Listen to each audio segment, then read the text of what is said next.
Bismillah, Assalamualaikum warahmatullahi wabarakatuh. Alhamdulillah kita bertemu lagi di perkuliahan kita di hari ini. Apa kabar anak-anak semua? Semoga Anda semuanya juga dalam kelindungan Allah dan dalam keadaan sehat walafiat.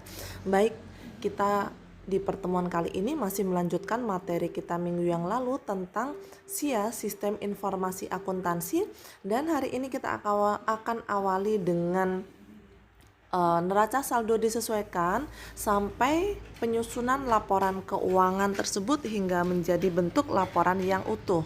Kita awali dulu perkuliahan kita dengan bacaan basmalah. Bismillahirrahmanirrahim. Pada pertemuan sebelumnya kita sudah membahas terkait dengan analisis untuk transaksi ya. Jadi kita melakukan melakukan analisis mana yang merupakan peristiwa akuntansi atau peristiwa entitas dan juga mana yang masuk pada kategori transaksi. Nah, selanjutnya dari transaksi yang ada kita bisa kita susun jurnal umum, di mana setelah jurnal umum selesai kita bisa melakukan pindah buku atau posting ke dalam buku besar untuk mengelompokkan masing-masing akun, sehingga kita akan dapat susun dari buku besar tersebut akan kita susun neraca saldo. Nah, ternyata pada akhir periode ada hal-hal yang perlu disesuaikan sehingga kita harus menyusun yang namanya jurnal penyesuaian. Setelah proses pembuatan jurnal penyesuaian selesai, maka akan dapat disusun yang namanya neraca saldo disesuaikan. Sehingga dari neraca saldo disesuaikan tersebut yang sudah disusun, maka akan dapat dihasilkan laporan keuangan.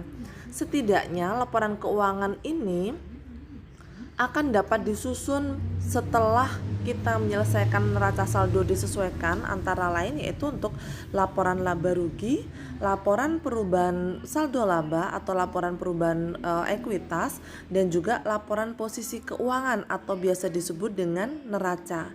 Jadi diawali terlebih dahulu dari neraca saldo disesuaikan, kemudian kita baru bisa menyusun yang namanya laporan-laporan tersebut. Nah, biasanya sebelum kita menyusun ke dalam bentuk laporan keuangan yang utuh, kita terlebih dahulu membentuk atau membuat yang namanya kertas kerja 10 kolom. Dalam neraca saldo disesuaikan nanti kita akan menghitung berapa besar jumlah kredit maupun jumlah debitnya setelah disesuaikan dengan jumlah neraca saldo dan juga jurnal penyesuaian. Berikut ini adalah contoh untuk bentuk neraca saldo disesuaikan. Modelnya atau bentuknya sama seperti yang ada di pembuatan jurnal ya. Jadi ada kolom untuk nama akun, kemudian debit dan juga kredit. Jumlah yang masuk ke dalam neraca saldo disesuaikan ini nanti akan menjumlahkan atau menambahkan, bisa juga mengurangi dari jumlah neraca saldo dan dengan jurnal penyesuaian yang sudah kita bikin. Laporan-laporan yang kita buat begitu selesai. Tadi tahapan pertama kita menganalisis transaksi kita bikin jurnal kemudian kita posting buku besar untuk memilah-milah akunnya.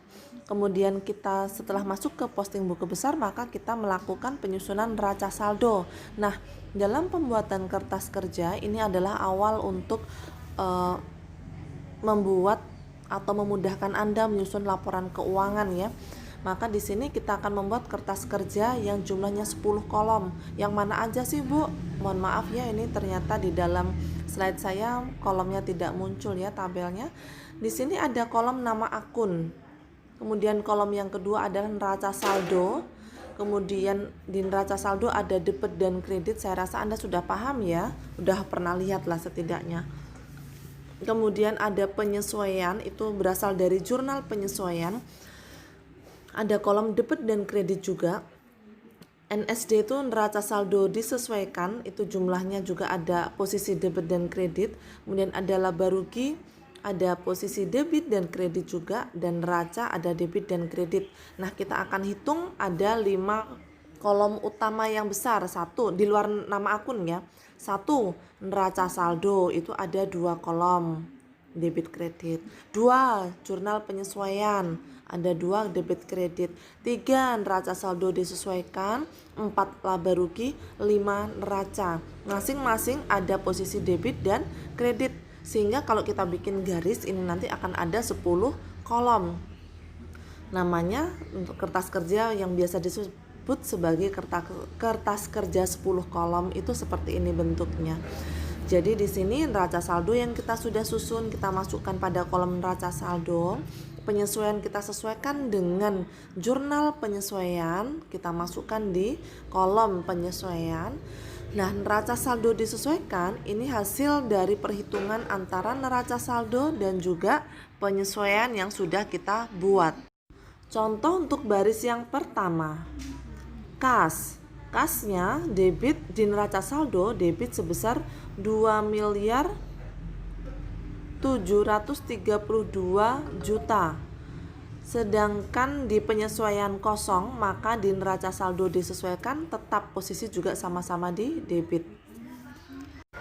Lanjut contoh yang kedua untuk piutang usaha. Di neraca saldo piutang usaha posisi di debit jumlahnya adalah 300 juta. Kemudian di penyesuaian ada di debit juga 10 juta. Maka kalau posisi sama-sama debit maka jumlahnya akan kita tambah dan posisinya nanti ada di debit. 300 juta tambah 10 juta totalnya di neraca saldo disesuaikan kita jumlah totalnya adalah 310 juta. Posisi sama-sama di debit. Lanjut pada peralatan kantor. Posisi di neraca saldo debit 340 juta, sedangkan di penyesuaian kredit 60 juta.